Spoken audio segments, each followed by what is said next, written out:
Assalamualaikum warahmatullahi wabarakatuh. Innal hamdalillah nahmaduhu wa nasta'inuhu wa nastaghfiruh wa na'udzu billahi min shururi anfusina wa min sayyiati a'malina. May yahdihillahu fala mudilla lahu wa may yudlilhu fala hadiyalah. Asyhadu an la ilaha illallah wa asyhadu anna Muhammadan 'abduhu wa rasuluhu, amma ba'du. Segala puji bagi Allah Subhanahu wa taala yang memberikan kita nikmat dan juga karunia-Nya. Kemudian salawat beserta salam semoga selalu tercurah limpahkan kepada Nabi kita Nabi Muhammad sallallahu alaihi wasallam beserta keluarga beliau, sahabat-sahabat beliau, dan orang-orang yang berjalan di atas naungan sunnah beliau hingga hari kiamat kelak. Allahumma inna nas'aluka ilman nafi'a wa na'udzubika min ilmin la yanfa'. Kita meminta kepada Allah Subhanahu wa taala dengan nama-namanya yang husna dan sifat-sifatnya yang mulia agar memberikan kita ilmu yang bermanfaat, yang dimana dengan ilmu tersebut kita bisa mengangkat kebodohan kita semua. Ibu-ibu yang semoga dirahmati oleh Allah Subhanahu wa taala, ketika seseorang ingin sukses, ketika seseorang ingin mencapai prestasi tertinggi di dalam hidupnya, ia perlu seseorang yang dijadikan contoh. Ia perlu seseorang yang dijadikan sebagai role model. Sebagaimana ketika orang hendak berbisnis, dia perlu survei dulu, dia perlu tahu dulu berapa banyak minat masyarakat terhadap apa yang ingin dia buka. Kemudian seberapa besar keuntungan yang akan dia dapat ketika dia buka bisnis tersebut. Intinya dia akan melakukan survei yang panjang untuk akhirnya memutuskan untuk membuka usaha tersebut. Nah, ketika kita ingin membuka usaha-usaha yang sifatnya duniawi, kita melakukan hal tersebut. Kita melakukan penelitian sedetail mungkin, sesempurna mungkin, baru kemudian kita berani untuk membuka usaha. Nah, harusnya ketika kita berbicara tentang perkara akhirat kita, seharusnya kita melakukan hal yang sama. Kita tidak ngecor jalan kita sendiri, kita tidak mencari jalan kita sendiri, tapi kita perlu melihat sosok-sosok wanita-wanita yang sudah dikonfirmasi oleh Nabi Shallallahu Alaihi Wasallam maupun Allah Subhanahu Wa Taala sebagai wanita terbaik. Ketika Allah Subhanahu Wa Taala maupun Rasulnya sudah mengkonfirmasi bahwasanya golongan tertentu menjadi wanita terbaik, kelompok tertentu menjadi kelompok terbaik, sifat tertentu atau akhlak tertentu menjadi akhlak terbaik, maka sudah sepatutnya atau selayaknya bagi kita untuk menjadikan itu sebagai role model kita.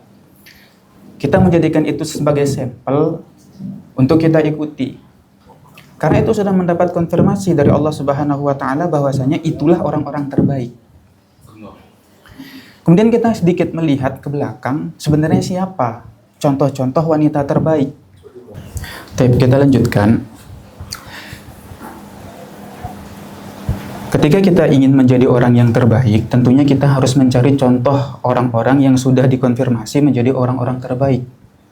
Dan yang berhak mengkonfirmasi hal tersebut tentunya Allah Subhanahu wa taala atau Rasul sallallahu alaihi wasallam.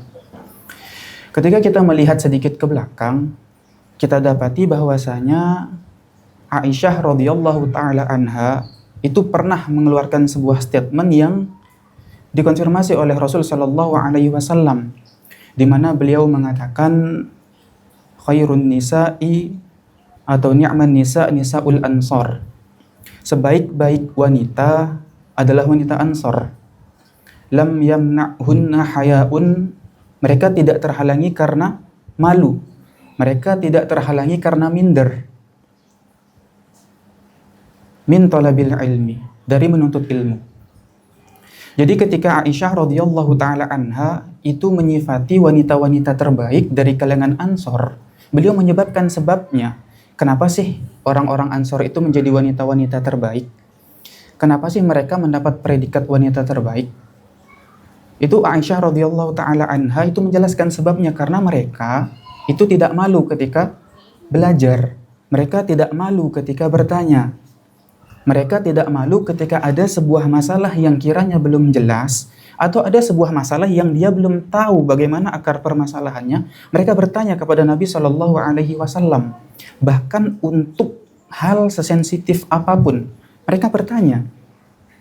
Sebagaimana suatu ketika Ummu Salamah meriwayatkan bahwasanya Ummu Sulaim datang kepada Nabi Shallallahu Alaihi Wasallam dan bertanya, Ya Rasulullah, Inna Allah la yastahi minal haqqi. Sesungguhnya Allah Subhanahu wa Ta'ala itu tidak pernah malu ketika menyampaikan sebuah kebenaran. Selagi itu kebenaran, Allah Subhanahu wa Ta'ala sampaikan. Oleh karenanya, aku ingin menanyakan sesuatu yang mungkin ini terlihat sensitif atau mungkin ini terdengar sensitif. Tapi aku perlu tahu karena ini hal yang merupakan ilmu. Jadi aku mengalahkan rasa maluku, menomorduakan egoku, dan aku bertanya kepada engkau wahai Rasulullah, hal 'alal mar'ati guslun idhah talamat? Apakah seorang wanita ketika mimpi basah wajib atasnya mandi besar? Ini kan sesuatu yang agak sensitif, sesuatu yang agak tabu ketika ditanyakan di forum. Sesuatu yang mungkin terdengar aneh ketika ditanyakan di forum. Ini terbukti karena Ummu Salamah pada saat itu gotot roksaha.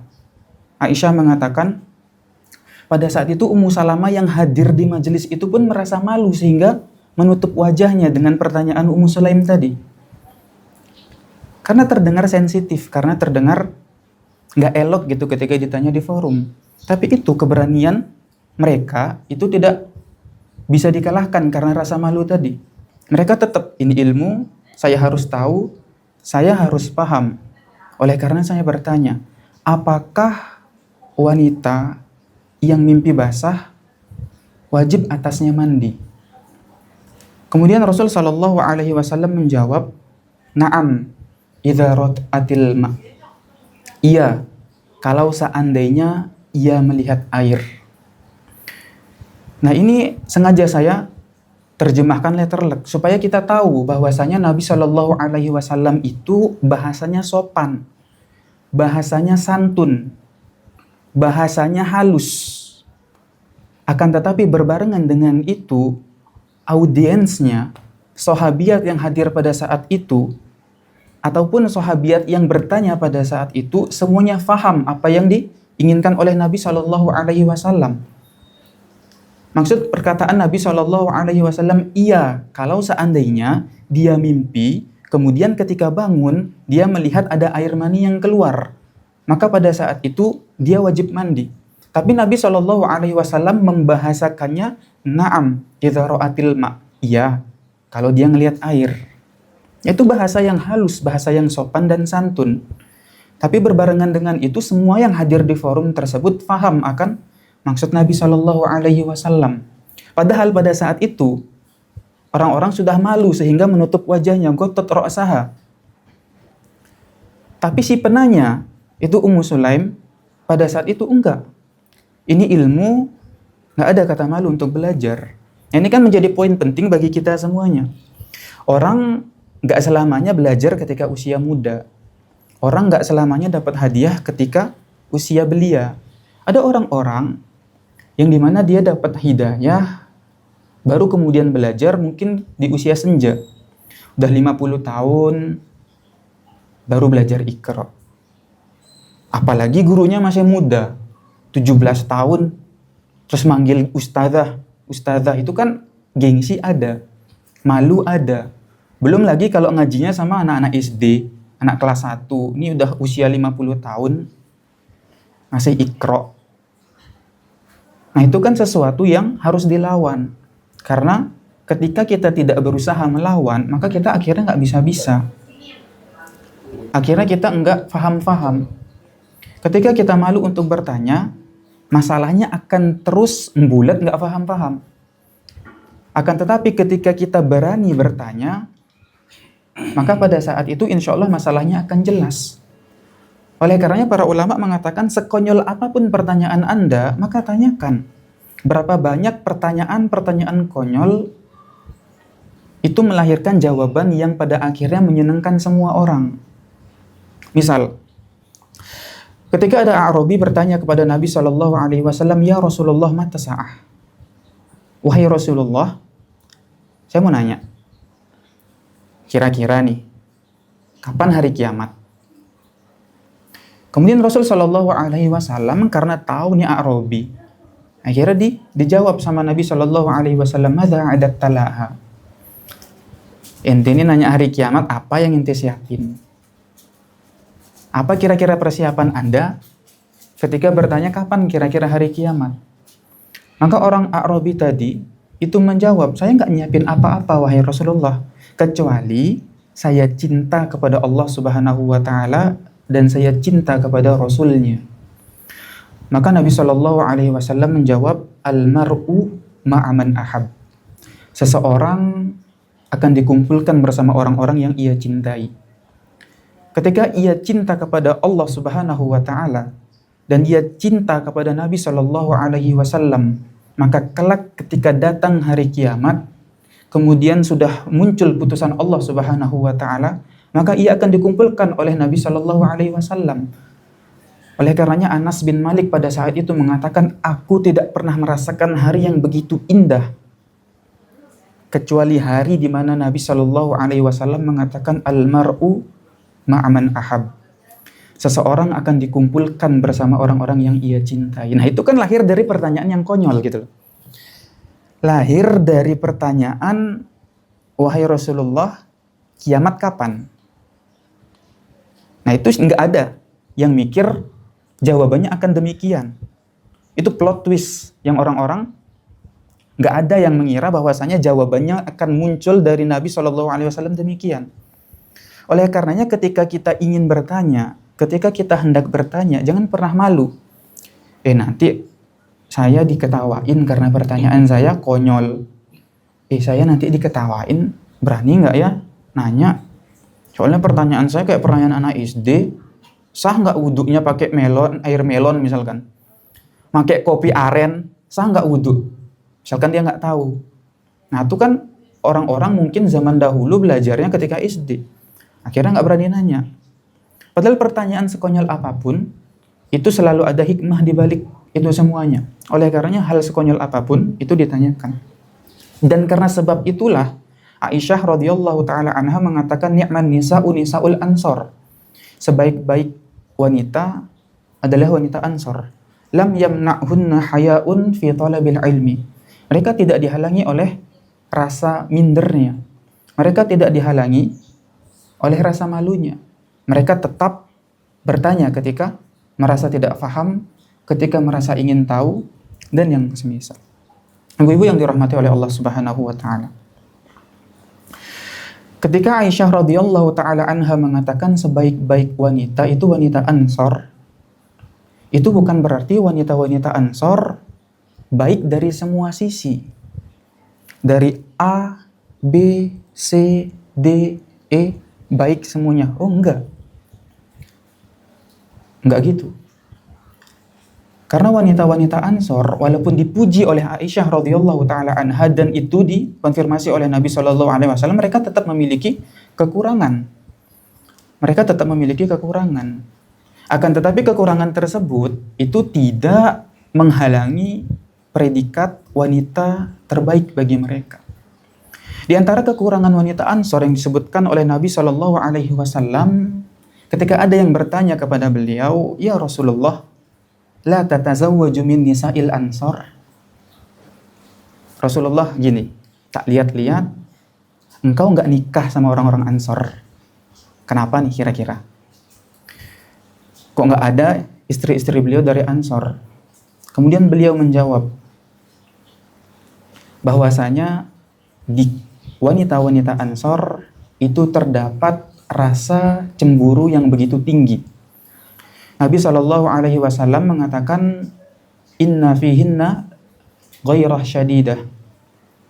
Mereka itu memiliki kecemburuan yang tinggi sehingga Nabi SAW enggak menikahi orang-orang Ansor. Nah kita kan tahu, apalagi ibu-ibu misalkan. Orang kalau udah cemburu tuh gimana?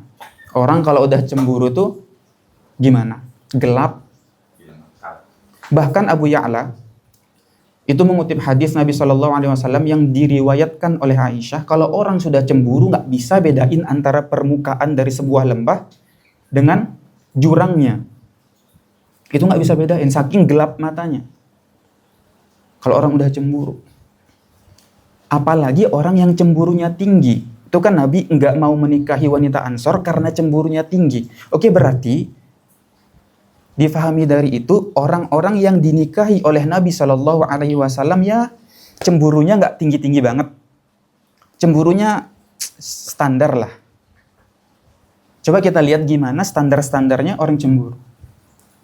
Ingat ketika Aisyah radhiyallahu taala anha itu sedang bermalam dengan Nabi Shallallahu Alaihi Wasallam. Kemudian Zainab mengutus khodimnya, mengutus pembantunya untuk mengirimkan makanan kepada Nabi Shallallahu Alaihi Wasallam. Melihat hal itu kan Aisyah cemburu. Akhirnya piringnya dipecahin karena cemburu melihat hal tersebut. Sampai Nabi Shallallahu Alaihi Wasallam mengatakan gorat ummukum, ibu kalian cemburu. Maksudnya Aisyah radhiyallahu taala anha. Nah, kalau orang yang cemburunya ya standar-standar aja tuh mecahin piring, bayangin. Misalkan kita masuk ke rumah, kemudian istri ngelemparin piring. Kenapa? Enggak. Ngelemparin piring. Kenapa? Enggak. Habis sampai piringnya dilempar. Nah tuh masih kategori standar lah. Cemburu standar. Karena Aisyah melakukan hal tersebut. Nah gimana orang-orang yang ghairah syadidah, kata Nabi SAW. Cemburunya udah di atas rata-rata. Itu kayaknya bukan piring yang dilempar. Wajan atau yang lebih besar daripada itu yang dilempar. Bukan cuma Aisyah, bahkan siapa? Nabi Ibrahim alaihissalam. Di antara Khalilur Rahman. Nabi terbaik. Beliau punya istri Sarah dan Hajar. Sama. Sarah dan Hajar ya hubungannya nggak baik gitu. Sarah cemburu sama Hajar ketika Hajar melahirkan Ismail. Sehingga ketika Sarah melihat Ismail itu bawaannya cemburu aja. Sampai-sampai Nabi Ibrahim alaihissalam harus membawa Hajar beserta Ismail keluar dari Palestina menuju Mekah supaya Sarah nggak cemburu. Nah dari sini kita sedikit belajar bahwasanya rumah tangga yang baik, keluarga yang baik itu bukan keluarga atau rumah tangga yang nggak ada masalah. Allah Subhanahu wa taala berfirman, "Innallaha astafa Adama wa Nuhan wa ala Ibrahim wa ala Imran 'anil alamin." Allah Subhanahu wa taala memilih orang-orang terbaiknya. Allah Subhanahu wa taala memilih keluarga-keluarga terbaik. Dan di antara keluarga yang dipilih oleh Allah Subhanahu wa taala adalah keluarga Ibrahim alaihissalam. Jadi keluarga Ibrahim itu role model keluarga terbaik. Contoh keluarga ideal. Akan tetapi berbarengan dengan itu, masalah, polemik, itu tetap terjadi di keluarga beliau.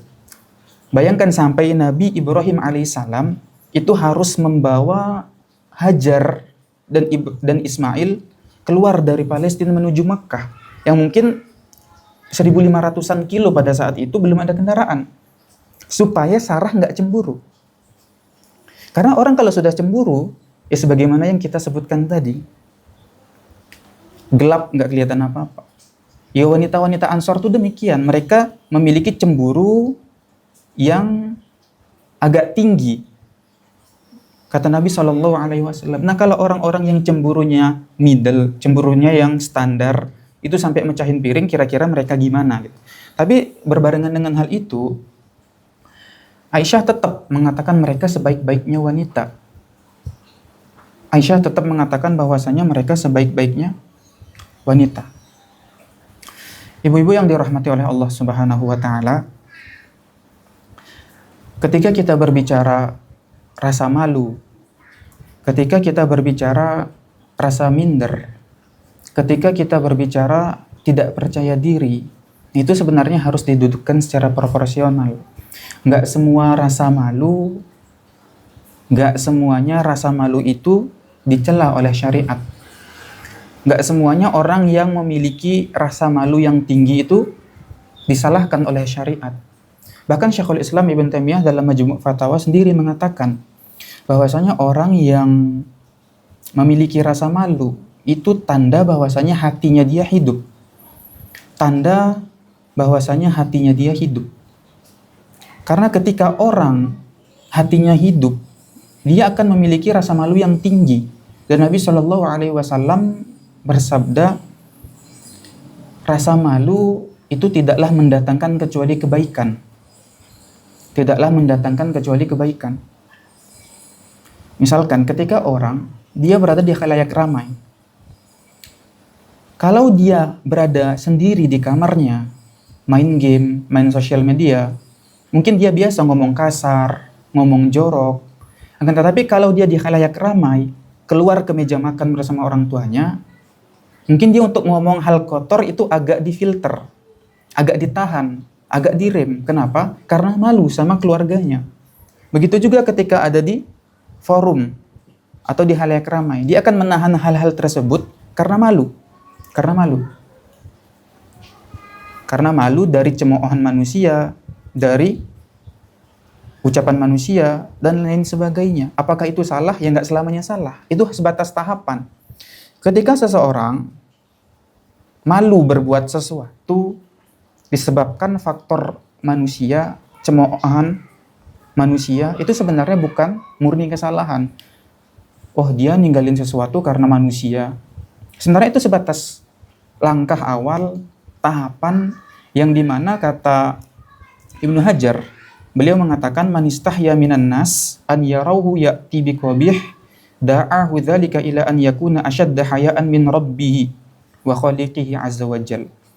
Ketika seseorang malu untuk berbuat sebuah kesalahan, malu untuk berbuat sebuah kejahatan, malu untuk melakukan sebuah kriminal di hadapan manusia, di khalayak umum, maka satu anak tangga lagi dia akan malu ketika bermaksiat di hadapan Allah Subhanahu wa taala. Dia akan malu untuk berbuat kejahatan karena Allah Subhanahu wa taala melihatnya. Dia akan malu untuk berbuat tindakan kriminal karena Allah Subhanahu wa taala melihatnya. Dan ketahuilah bahwasanya itu puncak kesempurnaan dari rasa malu tersebut. Ibn Hajar mengatakan wa anna kamalahu innama yansha' an ma'rifatihi subhanahu wa ta'ala wa muraqabatihi al-mu'abbar anha bi an ta'budallah ka'annaka tarah. Ketahuilah bahwasanya puncak kesempurnaan dari rasa malu itu adalah malu kepada Allah Subhanahu wa taala. Dan itu lahir dari ilmu yang dipelajarinya terkait Allah Subhanahu wa taala, dan lahir dari rasa yang dihadirkan bahwasanya Allah Subhanahu wa taala mengawasinya. Yang dimana Nabi Shallallahu alaihi wasallam mengungkapkan dengan hadisnya, "Anta abudallah ka'annaka tarah." Hendaklah engkau beribadah seakan-akan Allah Subhanahu wa taala melihat engkau.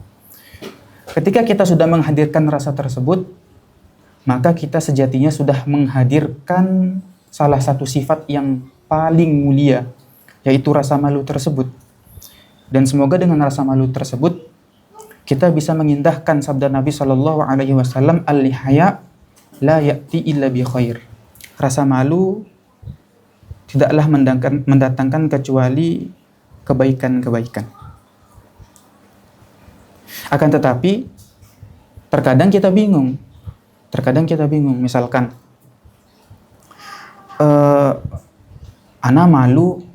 saya malu untuk beli ini dengan harga, atau gini, ketika ada seseorang dia melakukan sebuah kesalahan, kemudian pada saat itu kita wajib untuk menegurnya. Akan tetapi kita mengatakan, aduh, nggak enak, malu, dia udah pernah berbuat baik sama saya, dia sudah minjemin saya uang, dia sudah ngerawat saya dari kecil, nggak enak mau negur, malu mau negur. Nah itu kata Ibn Hajar, itu bukan malu, tapi juben, pengecut. Terkadang kita masih bingung mendudukkan antara rasa malu dan rasa pengecut. Jiwa-jiwa pengecut itu beda sama jiwa-jiwa yang memiliki rasa malu.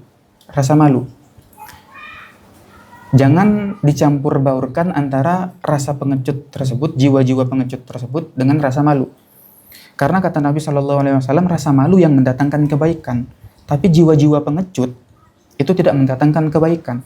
Bahkan Rasul SAW di setiap doanya itu berdoa, Allahumma inni a'udzubika minal jubn. Ya Allah, aku berlindung kepadamu dari sifat pengecut tersebut. Jadi ada banyak hal yang biasanya kita redaksikan dengan kata malu. Akan tetapi sebenarnya itu bukan malu, tapi rasa pengecut tersebut. Jadi ini semuanya harus dijelaskan antara malu dan sifat pengecut tadi.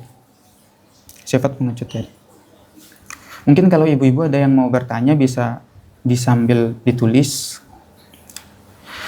Kemudian, ibu-ibu yang dirahmati oleh Allah Subhanahu wa taala, setelah kita tahu bahwasanya Aisyah mensifati orang-orang Ansor tadi sebagai orang-orang terbaik, sebagai orang-orang dengan predikat istimewa, kita perlu tahu sebenarnya kenapa ilmu dijadikan parameter untuk kebaikan seseorang di saat dia memiliki kekurangan-kekurangan yang lain sebagaimana yang kita sebut tadi. Wanita Ansor disanjung oleh Aisyah karena mereka memprioritaskan ilmu dan menomorduakan rasa malu, rasa minder mereka. Sebenarnya apa yang ada di balik itu semua? Apa hikmah di balik itu semua? Sehingga ilmu itu jadi prioritas utama. Kita simak apa yang dikatakan oleh Ummu Darda. Ummu Darda mengatakan, fa'altu ibadatan fi kulli syai'. Seorang yang zahid, seorang yang zuhud, orang yang terkenal dengan ibadahnya, orang yang ketika Salman Al-Farisi datang ke rumahnya, Ummu Darda mengatakan, aku sudah ditinggalkan oleh suamiku dan aku fokus beribadah kepada Allah Subhanahu wa taala. Beliau mengatakan, aku sudah mencoba berbagai macam ibadah. Mulai dari A sampai Z sudah aku lakukan semuanya. Semuanya sudah aku coba. Dan aku tidak mendapati sebuah ibadah ashfa yang lebih bermanfaat, yang lebih menenangkan, yang lebih menyembuhkan, yang lebih menyucikan hati min mujalasati ahli dzikir, dibandingkan hadir belajar ngaji bersama ahli ilmu. Ummu Darda mengatakan hal demikian. Beliau sudah mencoba berbagai macam ibadah. Beliau sudah melakukan ibadah A sampai Z dan beliau mengatakan ibadah terbaik. Testimoni beliau, ibadah terbaik itu adalah belajar, ngaji, kajian bersama ahli ilmu. Itu ibadah terbaik. Itu ibadah terbaik. Karena dengan hal tersebutlah kita bisa masuk ke dalam surganya Allah Subhanahu wa taala. Misalkan kita sering mendengar hadis yang populer di kalangan perempuan terutama. Ketika Nabi SAW mengatakan, aku diperlihatkan neraka. Aku ditampakkan neraka. Dan aku melihat bahwasanya penghuni neraka terbanyak adalah wanita. Kemudian Rasul SAW menjelaskan yakfurnal ashir wa yakfurnal ihsan. Kenapa hal itu bisa terjadi? Karena mayoritas wanita itu seringkali kufur terhadap kebaikan. 1 tahun orang berbuat baik kepada dia, 1 tahun suaminya berbuat baik, sekali aja buat salah, ia akan senantiasa mengingat kesalahan tersebut. Lau ahsana ilaiha dahr, seandainya kata Nabi SAW, seorang suami berbuat baik kepada istrinya selama 1 tahun, lantas suami tersebut melakukan 1 catatan hitam, melakukan 1 kesalahan, maka niscaya perempuan tersebut akan mengatakan kepada suaminya, ma ra'aitu minka hasanan qat. Aku tidak melihat sedikit pun kebaikan dari engkau. Oleh karena ini salah satu faktor yang menyebabkan wanita itu banyak mendominasi di neraka. Yakfurnal ashir wa yakfurnal ihsan. Mereka kufur terhadap kebaikan yang pernah dilakukan kepada mereka, terhadap ihsan yang pernah diperbuat kepada mereka. Nah, ini kita sering dengar hadis ini, bahwasanya wanita tersebut yang mendominasi di neraka. Oleh karenanya Rasulullah SAW memerintahkan untuk bersedekah. Akan tetapi perlu kita ketahui bahwasanya mereka nggak selamanya di neraka. Mereka nggak selamanya di neraka. Selama dia muslim, selama dia beriman, mereka nggak selamanya di neraka. Akan datang masanya, akan datang waktunya, dia akan balik ke surga. Dia akan masuk ke dalam surga. Karena menurut akidah Ahlussunnah, seseorang yang beriman kepada Allah Subhanahu wa taala itu hanya dibersihkan di neraka baru kemudian dimasukkan ke dalam surga. Berbeda dengan pendapat kelompok menyimpang, pendapat Khawarij bahwasanya orang yang melakukan dosa besar itu kekal di neraka. Jadi wanita-wanita yang mendominasi neraka pada akhirnya akan balik ke surga. Mereka akan masuk ke dalam surga. Dan mereka akan mendominasi di dalam surga. Oleh karenanya Ibnu Hajar dalam kitab beliau Hasyiah ala Syarhil Idah mengatakan bahwasanya wanita itu mendominasi di neraka ibtidaan, di awal. Dia mendominasi karena yakfurnal ashir wa yakfurnal ihsan tadi. Akan tetapi di akhir mereka akan mendominasi di dalam surga. Jumlah penduduk surga itu lebih banyak wanita. Ini pentingnya membahas atau melihat hadis secara menyeluruh, secara komprehensif. Tidak bisa melihat satu hadis kemudian menyimpulkan bahwasanya wanita itu mayoritas di neraka. Kalau kita bilang di awal iya, akan tetapi ada hadis-hadis lain yang mengatakan bahwasanya mayoritas penduduk surga itu wanita. Di antara hadisnya bahwasanya seseorang laki-laki dia akan masuk ke dalam surga bersama 2 orang wanita dan 70 bidadari. Walaupun ada pembahasan di kalangan ulama, 2-nya siapa dan 70-nya siapa.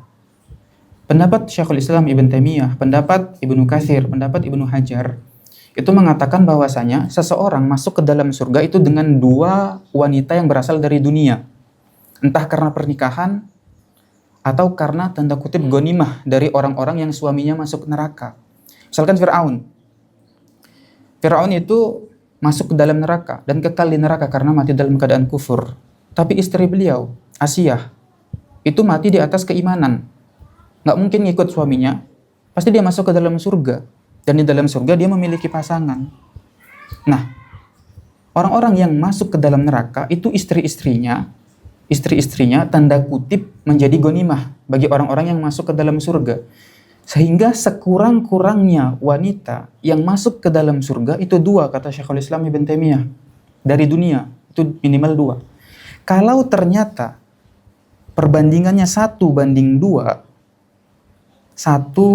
banding 2, karena minimal wanita yang diajak masuk ke dalam surga 2, maka penduduk surga mayoritasnya akan wanita.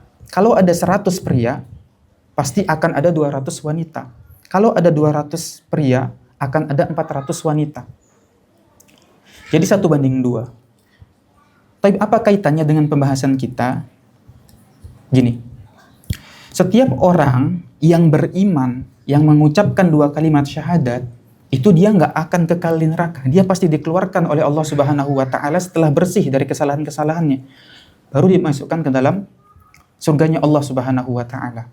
Nah, yang buat dia masuk ke dalam surganya Allah Subhanahu wa taala rasa iman itu. Iman tersebut. Syahadat tersebut. Dan yang namanya iman, yang namanya syahadat itu ada syarat. Itu ada syarat-syaratnya. Itu ada syarat-syaratnya. Dan di antara syarat yang diletakkan oleh para ulama berdasarkan dalil-dalil dari Quran dan Sunnah ialah mengilmui 2 kalimat syahadat tersebut. Sebagaimana Allah Subhanahu wa taala berfirman, "Fa'lam annahu la ilaha illallah." Maka ketahuilah, belajarlah, fahamilah. Jadi yang namanya 2 kalimat syahadat, yang dari itu kita bisa mengetahui keimanan seseorang, itu nggak bisa asal diucapkan. Yang penting orang syahadat masuk surga, oh enggak. Itu harus diilmui, itu harus dipelajari. Itu ada syarat dan ketentuannya. Baru seseorang bisa masuk ke dalam surga. Nah ini kan sesuatu yang paling dasar. Ternyata untuk keluar dari neraka dan masuk ke dalam surga, itu ternyata satu-satunya jalan adalah ilmu itu sendiri. Karena orang kalau nggak belajar, dia nggak tahu. Misalkan dia nggak tahu, kalau ternyata menyembah brownies misalkan. Ada orang iseng, dia baru masuk Islam dari pedalaman. Kemudian dia malas belajar dan akhirnya nyembah brownies misalkan. Meyakini bahwasanya brownies itu bisa mendatangkan kebaikan dan menolak keburukan. Nah itu kan sebuah kesalahan. Sebuah kesalahan. Dan dia nggak bakal tahu kalau nggak belajar. Nah ketika dia melakukan hal tersebut berarti dia musyrik. Berarti dia musyrik. Dan imannya akhirnya tercederai. Karena nggak belajar. Oleh karenanya belajar, hadir di majelis ilmu, hadir nyimak kajian, itu punya pengaruh yang besar dalam menentukan status orang apakah di surga atau di neraka. Karena kalau enggak, dia enggak pernah mempelajari agamanya. Dia enggak mempelajari iman. Dia tidak mempelajari nawaqidul Islam. Sesuatu yang dapat membatalkan keislamannya. Karena enggak semua orang yang sudah masuk Islam, dah pasti masuk surga. Oh enggak. Dia harus menjaga kemurnian tauhidnya. Dari pembatal-pembatal keislaman, dari kesyirikan-kesyirikan, dan itu semua kan dibahas di kitab tauhid. Itu semua dibahas di kitab akidah. Oleh karenanya, lagi-lagi ilmu itu berperan penting dalam menentukan status orang apakah di surga atau di neraka. Maka wajar aja ketika Aisyah radhiyallahu taala anha menjadikan itu parameter dalam menentukan wanita-wanita terbaik. Sampai akhirnya muncul statement ni'man nisaul ansor. Sebaik-baik wanita adalah wanita Ansor. Karena ia tidak pernah terhalangi dengan rasa malunya, dengan rasa mindernya, dengan rasa tidak percaya dirinya untuk menimba ilmu, untuk bertanya kepada ahli ilmu, untuk hadir di kajian majelis ilmu bersama Rasul sallallahu alaihi wasallam. Oleh karenanya, kita sekarang selama masih ada majelis ilmu, itu kita senantiasa mencoba untuk hadir. Tapi berat, iya kita tahu berat. Yang namanya wanita, yang namanya ibu-ibu, itu sudah berat di rumah. Berat ngurus suami, berat ngurus anak. Tapi di balik itu selalu ada nilai-nilai yang akan Allah Subhanahu wa taala ganjar di dalamnya. Karena Allah Subhanahu wa taala Maha Syakur, Maha mengapresiasi. Semakin sulit tantangan yang dirasakan seorang hamba, maka akan semakin besar ganjaran yang akan diberikan oleh Allah Subhanahu wa taala. Karena kita tahu bahwasanya jihad itu merupakan di antara ibadah-ibadah terbaik. Di antara ibadah-ibadah terbaik. Dan Ibnul Qayyim rahimahullah ta'ala mengatakan jihad itu ada 2. Jihad dengan saif, menggunakan pedang di medan peperangan, dan jihad menggunakan ilmu, yaitu dengan kita belajar. Dan sekarang jihad menggunakan pedang, menggunakan benda tajam, itu sudah nggak relevan lagi di zaman kita. Nggak mungkin kita tiba-tiba ke Renon bawa pedang, yang ada kita ditangkap polisi. Akan tetapi yang relevan di zaman kita sekarang ya jihad dalam menuntut ilmu. Dengan berbagai macam kesulitan kita, dalam berbagai macam tantangan kita di rumah, ngurus suami, ngurus perabot di rumah, ngurus anak, kita masih menyempatkan untuk hadir di majelis ilmu. Karena itu, kata Ibnul Qayyim, lebih baik untuk di zaman sekarang dibandingkan jihad menggunakan pedang. Kalau jihad menggunakan pedang itu sudah susah, sulit, dan nyawanya terancam, maka sesuatu yang lebih baik yaitu jihad menggunakan ilmu, jelas pasti lebih banyak dan lebih sulit tantangannya. Maka kita sebisa mungkin hadir di majelis ilmu, walaupun ujung-ujungnya kita nggak pinter-pinter banget, Ujung-ujungnya kita nggak jadi ulama besar yang bisa menjawab berbagai macam problematika umat. Akan tetapi Islam itu lagi-lagi agama proses. Yang dimana kalaupun kita ternyata wafat baru masuk ke bab wudu, baru belajar ke pembatal-pembatal wudu, masih panjang. Ada bab sholat, bab puasa, bab zakat, bab haji, bab muamalat, bab jinayat, masih panjang kitabnya. Kita baru di bab wudu, kemudian kita wafat. Itu akan menjadi kebaikan. Karena Islam agama proses, bukan agama hasil. Semoga kita dapat mencontoh wanita-wanita Ansor. Semoga kita dapat meniru mereka dalam kegigihan mereka dalam menuntut ilmu, dalam keberanian mereka menanyakan sesuatu yang belum jelas bagi mereka, dalam keberanian mereka dalam berhadapan dengan Rasul Shallallahu Alaihi Wasallam menanyakan masalah-masalah yang mengganjal di hati mereka. Dan semoga dapat kita ambil hikmahnya dari kajian kali ini. Kalau memang ada yang hendak ditanyakan, kami persilakan. Tapi kalau tidak ada, semoga pelajaran kali ini bermanfaat bagi kita. Semoga dapat menambah keimanan kita, dan semoga kita semuanya ketika hadir di majelis ini dengan kondisi yang mungkin cuacanya kurang baik, dijadikan timbangan kebaikan oleh Allah Subhanahu wa taala. Kita sempurnakan dengan doa kafaratul majlis. Subhanakallahumma wa bihamdika asyhadu an la ilaha illa anta astaghfiruka wa atubu ilaik. Assalamualaikum warahmatullahi wabarakatuh.